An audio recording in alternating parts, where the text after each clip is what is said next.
Chapter 7. An Honest Start. Monday morning, I slipped out of the apartment long before dawn, tiptoeing past Mud, who lay snoring near the door, fully dressed, with his shoes on. He and Catfish must have had a big night at the Rooster Room. As I jogged down the bamboo walkways, the fens were sleepy and still, with a thin mist hanging over the black water. Something shiny slapped the surface, startling me and nearly making me slip.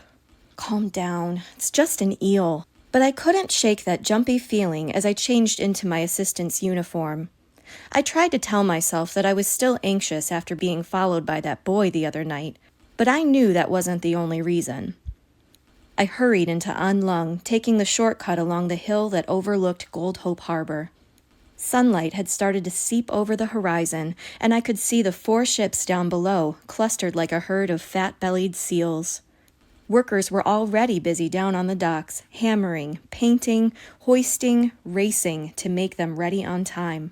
I was breathless by the time I got to the shop and lit the lamp on Master Payun's desk. All night I had been thinking of the letter that had come on Friday, the one that had seemed to disturb Payun so much. I hadn't seen the return address, but I remembered the thick paper of the envelope and the formal seal. It might even have been sent by someone in the Navy, which would have been the perfect thing to copy for Mud's plan. But when I slid open the desk drawer, there was no envelope inside. I was almost relieved. I had given it my very best shot, and it just hadn't worked out. But then I saw a piece of paper tucked beneath the sketches on the desk. It was a letter written by Master Payun. He must have started it on Friday and not mailed it yet. I held up the letter and scanned it. He had written in the very formal, swooping script that upper-class Mancon people used only for special occasions. I stood staring at the letter, biting my lip. There was no way around it. This was exactly what I needed. I took Payun's letter to my own desk and pulled out a fresh sheet of paper. My plan was to make a quick copy that I could take home to use as a model for Catfish's fake letter for the museum. I would worry about what to say later. I soon lost myself in the work. The contents of the letter were boring. It was basically a long-winded thank you to some old admiral. But Master Payun had a beautiful script that made even the boring words interesting. Each character was like a work of art in itself. As much as I hated helping Mud with his schemes, I did love the actual forgery. Watching my hand form words that weren't mine made me feel like I was someone else, and there was nothing better than being someone else. My first copy was good, but I wanted to do it a second time to make sure I got the characters perfect. I had the hang of Payun's looping style now, and I loved the feeling of my pen making the strokes. I was enjoying myself too much, as it turned out.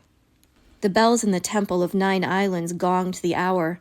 7 o'clock! Breakfast! I needed to fly if I was going to make it to the 3 Onions Cafe and back before Payun arrived. Hurriedly, I began cleaning up, but my inkpot tipped over, and a stream of jet-black ink dribbled off the edge of my desk and onto the floor. I grabbed a rag and was still wiping up the spill when I heard the key click in the front door. When Payun saw me, his jaw dropped. "Sai? What in the world are you—" "Blast it, girl, you are always here so early." I stood up and tried to hide the desk with my body. "I'm so sorry, sir. I thought I would drop off my things before going to get breakfast." He hung up his coat and set down his leather satchel. "I was sure I would beat you here this morning," he grumbled. "I'd swear you slept in the shop if I didn't know better." His hands moved over the surface of his desk, searching for something and not finding it. He looked up at me. "What is that you're working on?" My heart plummeted to my knees as he shuffled toward my desk. I couldn't think, let alone make my mouth form words. I had no choice but to step aside and let him see. He picked up his letter off my desk. His eyes grew wide when he saw my copy. He picked it up too and held both letters side by side. "You did this?" he asked. I could hear the shock and accusation in his voice, and it made me want to crawl into a hole. I've been trying to improve my handwriting, sir. I wanted to be ready for school when I start, and I think your script is so nice, and—" It was the worst lie I had ever told, so obviously untrue that I couldn't even finish it. Master Payun seemed not to have heard me. "Unbelievable," he murmured, flipping the pages back and forth. "I cannot tell these two apart. I don't even know which is my own." He lowered the papers and spun around to face me. "How long have you known how to do this?" "I've always had a talent for copying things, sir." Payun's eyebrows pressed together, and he eyed me as he had on Friday, as if I were a window he was trying to see through. "I have never seen anyone who was able to do this so flawlessly. Can you only copy script?" I swallowed. "If I have something to follow, I can copy anything almost exactly." Not almost, I thought. Exactly. Payun did something strange then. Without looking away from me, he took the golden eyeglass from his pocket and held it up between us. I'd never seen him use it to look at a person before. His eyeball seemed enormous, magnified through the pale glass. It might have made me laugh if I hadn't been so worried, and if he hadn't stared at me so seriously, his eye roving over me like a blackbird's. Payun lowered the eyeglass and nodded as if he'd found something he had been searching for. He pulled out the stool at my desk and pointed to it. "Sit." This was it. End of my job. End of Mud's scheme. Maybe Payun would even call the police on me. I should have started for the door, but I was too ashamed to move. Payun pulled a stool next to mine and sat. He let out a deep breath and crossed his arms over his chest. Wonderful. Not only was I about to get fired, I was going to get a lecture to go with it. But Payun had no lecture for me. His usual gruffness had softened slightly, and he seemed tired more than angry. "Sai, I am about to leave on a long journey. Have you heard of the 50th parallel?" I looked up at him. "The dragon line?" Payun waved his fingers in front of his face and rolled his eyes. "Not the bedtime stories, I mean the actual place." He reached into his pocket and pulled out a small piece of clipped newspaper. It was the announcement about the expedition prize from the article in the Mancon Times that I had read a few days before. Suddenly, everything clicked. The expedition prize, the reason empty packing boxes kept arriving at the shop, the mysterious envelope, and the thank you letter to the Admiral in the Navy.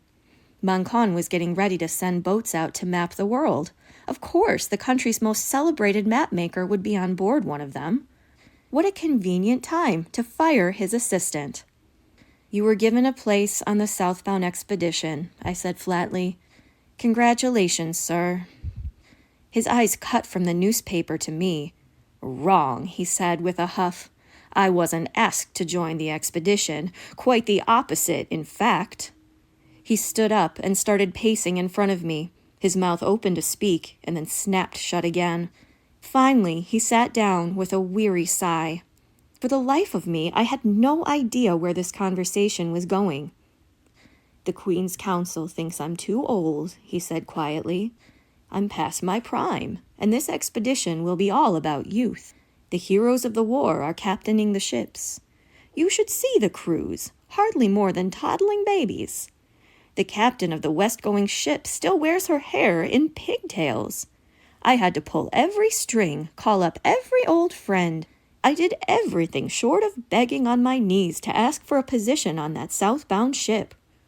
I could not imagine my cantankerous employer begging for anything, much less on his knees.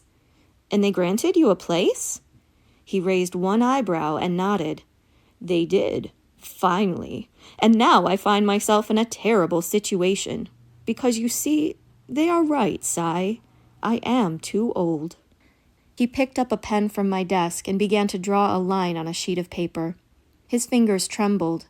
He set his mouth tight and gripped the pen, concentrating. It only made the shaking worse.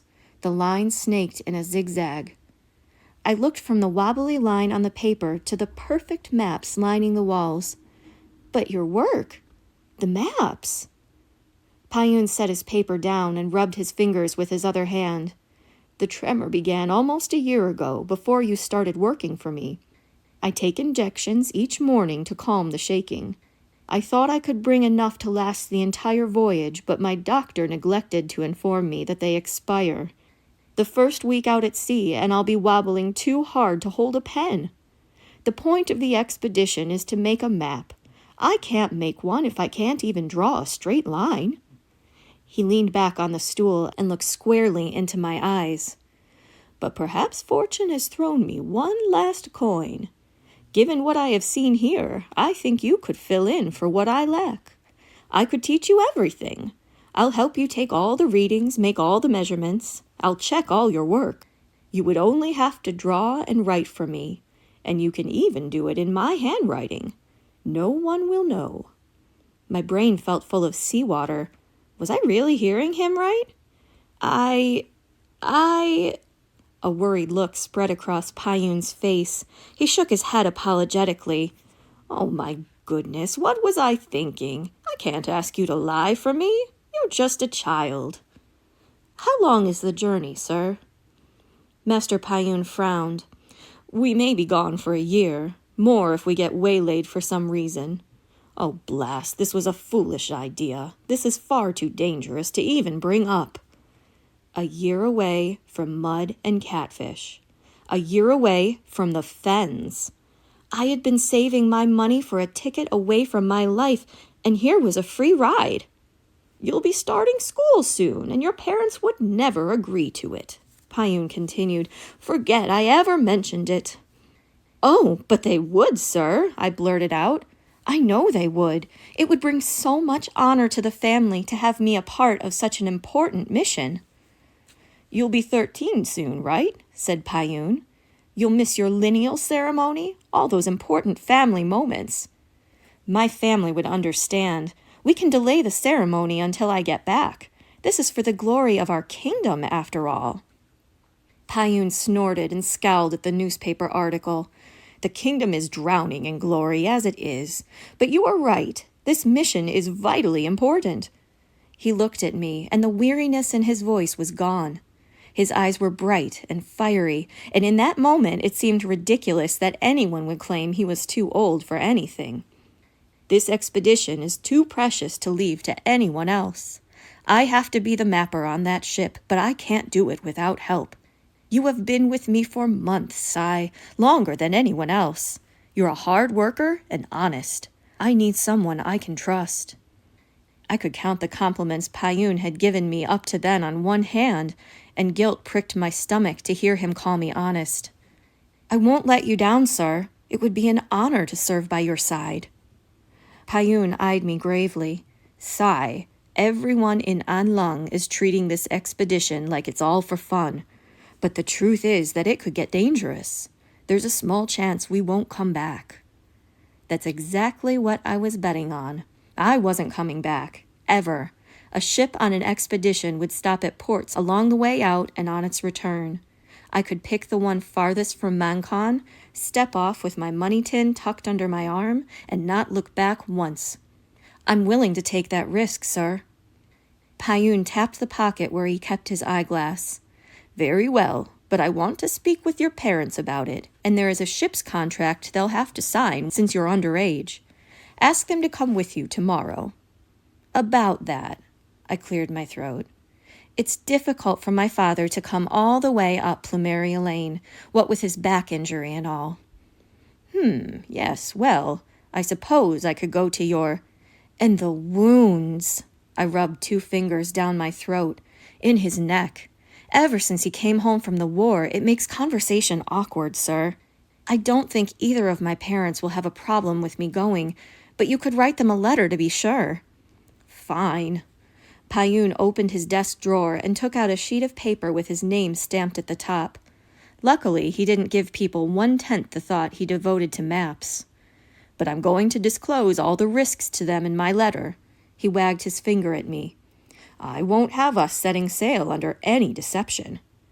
"Of course not, sir. None at all."